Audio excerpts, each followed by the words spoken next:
வணக்கம் and welcome to every one. இப்போ நம்ம பார்க்க போகிற டாபிக் காற்றாலை மின்சார உற்பத்தி, அதாவது விண்டு பவர் பிளான்ட்.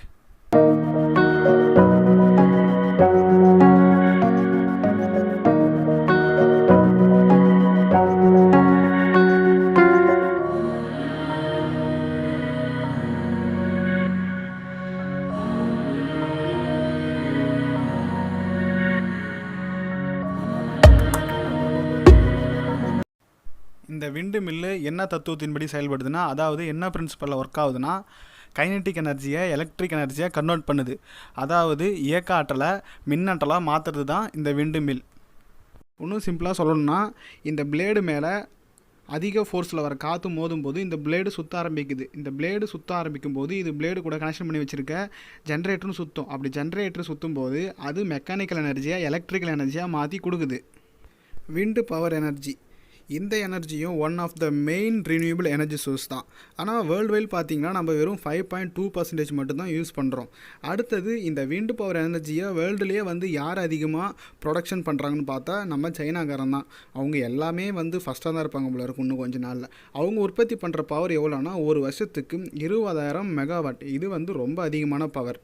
அடுத்தது நீங்கள் கேட்கலாம், அடுத்தது நம்ம இந்தியா இதில் வேர்ல்டு வைட்லேயே 4th பிளேஸில் இருக்குது. நம்மளும் அதிகமான விண்ட் எனர்ஜியை உற்பத்தி பண்ணிக்கிட்டு தான் இருக்கோம். ஆனால் தமிழ்நாடு எடுத்துக்கோங்க, நம்ம இந்தியாவிலேயே ஃபஸ்ட்டு ஸ்டேட்டு, அதாவது மேக்ஸிமம் நம்ம தான் விண்டு பவரை உற்பத்தி பண்ணுறோம். இது நம்மளுக்கு கொஞ்சம் பெருமையான விஷயந்தான். நம்ம இந்தியாவில் எந்தெந்த இடத்துல விண்டு பவர் பிளான்ட் அதிகமாக இருக்குன்னு சொல்லிட்டு நம்ம பார்த்துட்ருக்கோம். ஏன் இந்த பிளேஸில் மட்டும் விண்டு பவர் பிளான்ட் அதிகமாக இருக்குன்னு நீங்கள் கேட்கலாம். ஏன்னா இந்தந்த பிளேஸில் மட்டும்தான் காற்றோட ஃபோர்ஸ் வெலாசிட்டி அதிகமாக இருக்கும். மற்ற இடத்த கம்பேர் பண்ணும்போது இந்த பிளேஸில் தான் காற்று அதிகமாக அடிக்கிறதால இந்தந்த இடத்துல தான் விண்டு பவர் பிளான்ட்டு அதிகமாக நம்ம வச்சுருக்கோம். இதுதான் ரீசன். இந்த விண்டு மில்லிலேயே நிறைய டைப்ஸ் இருக்குது. டிபெண்ட்ஸ் அப்பான் அதோட கன்ஸ்ட்ரக்ஷனை பொறுத்து இருக்குது. ஃபஸ்ட்டு நம்ம மேஜராக 2 டைப்ஸ் இருக்குது, அதை மட்டும் பார்ப்போம். ஃபஸ்ட்டு ஒன்று ஹரிசாண்டல் ஆக்சிஸ் விண்டு டவர், இன்னொன்று வெர்டிக்கல் ஆக்சிஸ் விண்டு டவர். இதை தான் நம்ம மேக்ஸிமம் யூஸ் பண்ணோம். இப்போ மாடர்ன் டேஸில் நம்ம மேக்ஸிமமாக ஹரிசாண்டல் ஆக்சிஸ் விண்டு டர்பைன் மட்டும்தான் யூஸ் பண்ணுறோம். இதில் 3 டைப் இருக்குது: single blade system, 2 blade system, multi blade system. இதுதான் மேஜராக நம்ம யூஸ் பண்ணுறோம். இப்போ நம்ம விண்டு மில்லோட கன்ஸ்ட்ரக்ஷனை பார்ப்போம். பேஸ் மேட்டர் நல்லா ஸ்ட்ராங்காக போட்டுருவாங்க. அந்த ஸ்ட்ராங்காக போட்டுட்டு அதுக்கு மேலே விண்டு டவரை ஃபிக்ஸ் பண்ணுவாங்க. இந்த விண்டு டவர் எப்பயுமே 325 ஃபீட் இருக்கும். அது டிபெண்ட்ஸ் அப்பான் த பவரை பொறுத்து அதோட சைஸ் கம்மியாகலாம் அதிகமாகலாம். அதுக்கப்புறம் இந்த விண்டு டர்பைன், இந்த டவர் ஸ்ட்ராங்காக இருக்கணும். ஸ்ட்ராங்காக இருக்கிறதுக்காக ஸ்ட்ராங்கஸ்ட் மெட்டலால் யூஸ் பண்ணி மேட் பண்ணியிருப்பாங்க. அடுத்தது இதுக்கு மேலே கண்ட்ரோல் பாக்ஸ்னு ஒன்று ஃபிக்ஸ் பண்ணுவாங்க. அந்த கண்ட்ரோல் பாக்ஸில் தான் என்ன பண்ணுவாங்க, எலக்ட்ரிக் எனர்ஜியை உருவாக்குற எக்யூப்மெண்ட்ஸ் எல்லாத்தையுமே வைப்பாங்க. அதுக்கப்புறம் ஃபைனலாக இந்த பிளேட்ஸை ஃபிக்ஸ் பண்ணுவாங்க. இந்த பிளேடு ஏரோ டைனமிக் ஷேப்பில் இருக்கும். அது ஏன் அப்படி இருக்கணும்னா, அப்போ தான் காற்றோட வெலாசிட்டி, காற்று ஃபாஸ்ட்டாக படும்போது அந்த பிளேடு ரொட்டேட் ஆகும். இந்த பிளேட்ஸ் ஃபைபர் இல்லைனா அலுமினியம், இந்த மெட்டலால் செஞ்சுருப்பாங்க. ஏன் அப்படி செய்யணும்னா, ஏன்னா இந்த 2 மெட்டல் தான் இருக்கிறதுல வெயிட்லெஸ். அதேமாரி எவ்வளோ காற்றடிச்சாலும் கொஞ்சம் ஸ்ட்ராங்காக இருக்கணும், டேமேஜ் ஆகாமல் இருக்கிறதுக்காக இதை யூஸ் பண்ணுறாங்க. இதோட லென்த்து பார்த்தீங்கன்னா 150 200 ஃபீட் வரைக்கும் இருக்கும். இப்போ இந்த கண்ட்ரோல் பாக்ஸுக்குள்ளே என்னென்ன எக்யூப்மெண்ட்ஸ் இருக்குது, அது என்ன எப்படி ஒர்க் ஆகுதுன்னு சொல்லிட்டு பார்ப்போம். ஃபஸ்ட்டு ஒன்று ஹப்னு சொல்லுவாங்க, இல்லை ரோட்டர்னு சொல்லுவாங்க. 3 பிளேடு எடுத்து போயிட்டு இந்த ஹப்பில் ஜாயின் பண்ணுறோம். ஒன்ஸ் காற்றடிக்கும் போது இந்த பிளேடு சுற்ற ஆரம்பிக்குது. இந்த பிளேடு சுற்ற ஆரம்பிக்கும் போது அது கூட ஜாயின் பண்ணி வச்சுருக்க லோ ஸ்பீடு ஷாஃப்ட்டும் சுற்றுது. அந்த லோ ஸ்பீடு ஷாஃப்ட்டு ஒரு நிமிஷத்துக்கு 7 முறையிலேருந்து 12 முறை தான் சுற்றுது.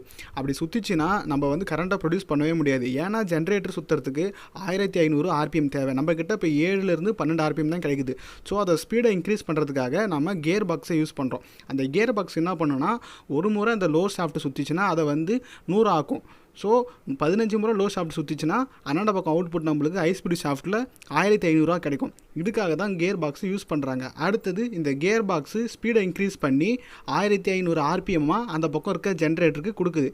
இப்படி தான் வேலை செய்யுது. பொதுவாகவே லோ பவர் விண்டு மில் எல்லாத்துலேயுமே டிசி ஜென்ரேட்டர் தான் யூஸ் பண்ணுவாங்க. இல்லைனா 3 ஃபேஸ் ஏசி ஆல்டர்னேட்டரை யூஸ் பண்ணுவாங்க. இது மூலிமா நம்ம டேரெக்டாக பவர் எடுத்துக்கலாம். ஆனால் பெரிய பெரிய விண்டு மில் எல்லாத்துலேயுமே சிங்க்ரனைசிங் மெஷினை யூஸ் பண்ணுவாங்க. அது ஏன் யூஸ் பண்ணுறாங்கன்னா, முக்கியமான விஷயம் ஒன்று இருக்குது.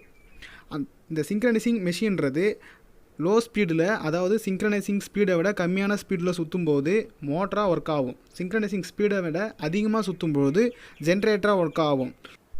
நம்ம யூஸ் பண்ணுற பிளேடோட வெயிட் வந்து ரொம்ப அதிகமாக இருக்கும். ஒரு பிளேடோட வெயிட்டே வந்து 1 டன் வரும். அப்போ 3 பிளேடு 3 டன் அளவுக்கு வெயிட் வரும்.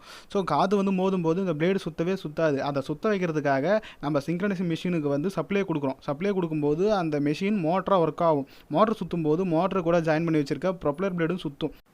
ஒன்ஸ் அந்த பிளேடு சுற்ற ஆரம்பிச்சதுன்னா அதுக்கப்புறம் ஆட்டோமேட்டிக்காக அதுவே சுற்ற ஆரம்பிக்கும். அதுக்கப்புறம் நம்ம வந்து மோட்டராக கொடுக்குற கரண்ட்டை வந்து ஆஃப் பண்ணிட்டா சிங்க்ரனைசிங் மிஷின் வந்து ஜென்ரேட்டராகவே ஒர்க் ஆகும். சிம்பிளாக சொல்ல போனோன்னா நம்ம ஸ்டார்ட் ஆகாத பைக்கை தள்ளி ஸ்டார்ட் பண்ணும் பார்த்தீங்களா, அதேமாரி தான் ஸ்டார்ட் பண்ணுறோம். இந்த வீடியோ உங்களுக்கு பிடிச்சிருந்தா லைக் பண்ணுங்கள், கமெண்ட் பண்ணுங்கள், ஷேர் பண்ணுங்கள், மறக்காமல் சப்ஸ்கிரைப் பண்ணுங்கள். மீண்டும் அடுத்த வீடியோவில் சந்திப்போம். நன்றி, வணக்கம்.